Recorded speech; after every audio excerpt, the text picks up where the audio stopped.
Chào các bạn đã quay lại với kênh Cô Ba Bình Dương. Hôm nay chúng ta sẽ cùng nhau thực hiện món thịt rim trứng cút hấp dẫn nha. Thịt rim có phần sốt sánh kẹo, sắc lại, thấm đều và sâu vào thịt. Nhưng phải bảo đảm vị chuẩn, vừa vặn không bị mặn nè. Thịt vẫn bóng bẩy không bị khô. Thịt và trứng cút đều lên màu đẹp mắt. Tất cả bí quyết rim này mình sẽ chia sẻ qua video nha. Mời các bạn xem thành phần nguyên liệu trước khi thực hiện. Bạn cũng có thể tham khảo những dụng cụ nấu ăn mình hay sử dụng dưới phần mô tả của video.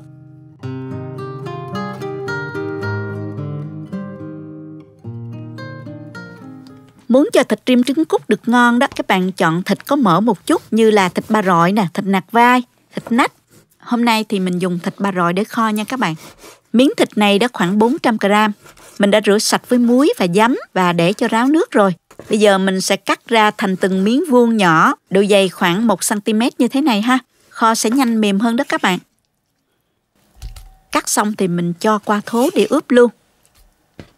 Mình sẽ ướp vào đây 1,5 muỗng canh đường, trộn đều đường lên cho thịt ngấm, rồi mình đem để nơi thoáng gió, hoặc là các bạn phơi ngoài nắng khoảng 15 đến 20 phút cho cái phần mỡ được trong. Khi kho thì phần mỡ sẽ giòn hơn nha. Tuy nhiên thì các bạn có thể bỏ qua bước này cũng được ha. Cho vào cối hành tím nè, tỏi, vài khúc đầu hành lá nữa, rồi mình giã nhuyễn ra cho thơm. Các bạn băm cũng được nha.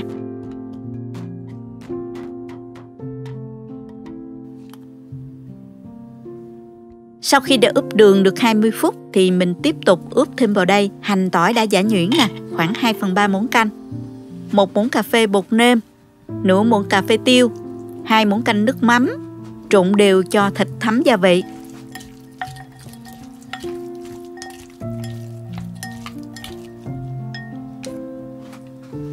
Trong khi chờ thì mình sẽ đi luộc trứng.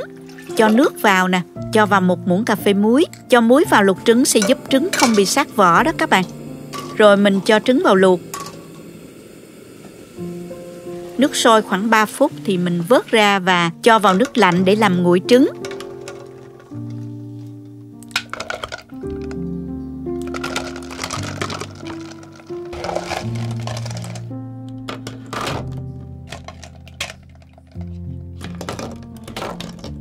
Cách lột trứng nhanh thì các bạn dùng cái dụng cụ gì cũng được, nhưng mà phải có nắp đậy. Cho trứng vào rồi mình lắc vài lần cho trứng nó dập sơ cái phần vỏ bên ngoài. Mình lột rất là dễ luôn đó các bạn. Các bạn có thể thêm bước chiên nữa cho trứng vàng rồi mình mới kho nha. Tùy ý thích các bạn nhé. Thịt cũng đã thấm rồi thì mình kho luôn nè. Bật bếp cho chảo nóng. Mình cho thịt vào đảo đều. Vì dùng thịt ba rọi đã có mỡ nên mình không dùng dầu nha. Các bạn có thể cho thêm một ít nước nếu thấy thịt hơi khô ha.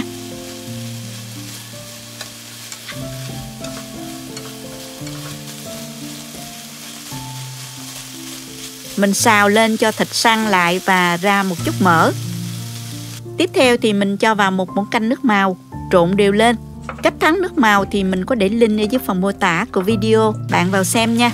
Các bạn có thể thắng nước màu trực tiếp trong chảo luôn rồi mình kho cũng được ha.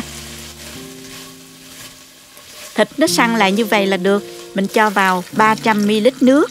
Nếu có nước dừa tươi các bạn dùng sẽ ngon hơn nha. Lưu ý là nếu dùng nước dừa thì các bạn nhớ giảm bớt lượng đường ướp thịt lại nha. Sau đó thì mình đậy nắp lại và mình kho với lửa vừa khoảng 15 phút cho thịt chín, rồi mình mở nắp. Cho trứng cút vào.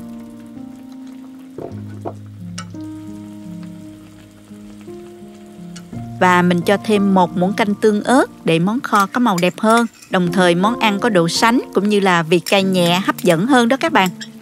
Tiếp tục thì mình đậy nắp lại, hạ lửa nhỏ. Mình rim cho thịt mềm ha, cũng như là trứng cút nó thấm sốt kho đó các bạn. Sau 10 phút nữa thì các bạn mở nắp, đảo thịt cho thấm đều gia vị.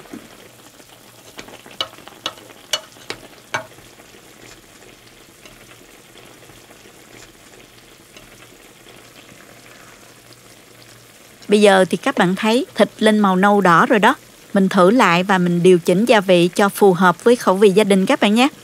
Thật ra món thịt kho trứng cút hay là thịt rim trứng cút gia vị đều giống nhau. Nhưng kho khác với rim là rim thường nước kho rặt lại. vị của món rim thường có vị mặn vừa nè, hơi ngọt nhẹ và cay nhẹ mới ngon nha các bạn.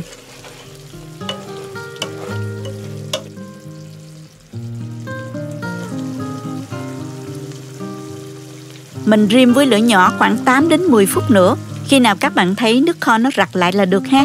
Mình tắt bếp và mình rắc thêm một chút tiêu cho dậy mùi thơm. Như vậy mình đã hoàn thành xong món thịt rim trứng cút. Nhìn hấp dẫn chưa nè. Mình dùng cơm thôi các bạn ơi. Thịt mềm, phần mỡ trong, hơi giòn nhẹ, vị mặn ngọt và cay nhẹ rất là vừa ăn. Trứng cút béo bùi làm tăng thêm ngon miệng cũng như là màu sắc cho món ăn. Bảo đảm kho theo cách này rất là ngon và bắt cơm lắm luôn. Chúc các bạn làm món rim thật ngon và có những bữa cơm gia đình thật ngon miệng nha.